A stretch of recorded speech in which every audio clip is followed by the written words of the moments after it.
पृथ्वीवर अनेक चमत्कारिक गोष्टी आपल्याला पाहायला मिळत असतात. विशेष म्हणजे या पृथ्वीतलावर असे काही चमत्कारिक प्राणी आहेत जे पाहिल्यानंतर आपण अचंबितच होऊन जातो. निसर्गानं प्रत्येक प्राण्याला त्याच्या संरक्षणासाठी काही ना काहीतरी शक्ती दिलेली असते. यामध्ये साप असा हा सरपटणारा प्राणी आहे जो आपल्या संरक्षणासाठी दंश करत असतो.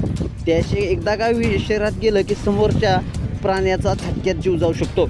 तसे आपण अनेक प्रसंग सोशल मीडियावरती व्हायरल झालेले पाहिले असतील. सापाच्या रौद्र रूपामुळे त्याला सगळेच घाबरत असतात. दरम्यान सध्या सोशल मीडियावरती जंगलातील एक अजब व्हिडिओ प्रचंड शेअर केला जात आहे.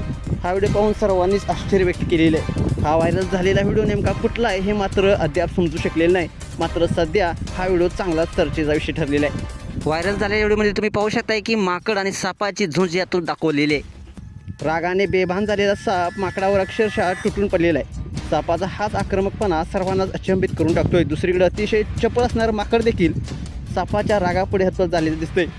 आपला जीव वाचवण्यासाठी माकड प्राणपणाने प्रयत्न करताना दिसतोय. मात्र सापाच्या तावडीतून त्याला काही सुटता येत नाही. माकड हे झाडावर आसरा शोधण्यासाठी गेलं होतं.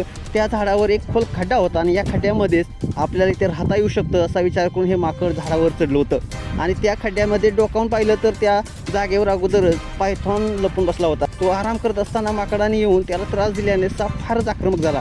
माकडाने डोकावून पाहता सापाने त्याच्यावर थेट हल्ला केला.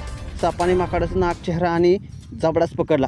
सापाच्या तावडून सुटण्याचा या माकडाने पुरेपूर प्रयत्न केला. मात्र सापानं जबड्यात त्याला एवढं घट्ट धरून ठेवलंय की माकडाचे सर्व प्रयत्न अयशस्वी होताना आपल्याला दिसतंय.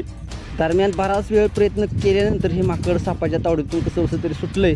मात्र यात माकड रक्तबंबाळ झाल्याचं पाहायला मिळते. सध्या हा व्हिडिओ इंस्टाग्रामवरती नेचर ब्रुटल नावाच्या खात्यावर पोस्ट करण्यात आला असून माकड आणि सापाच्या या लढाईचा व्हिडिओ मोठ्या प्रमाणात पाहिला जात आहे. तुम्हाला हा व्हिडिओ कसा वाटला, तुमच्या प्रतिक्रिया अवश्य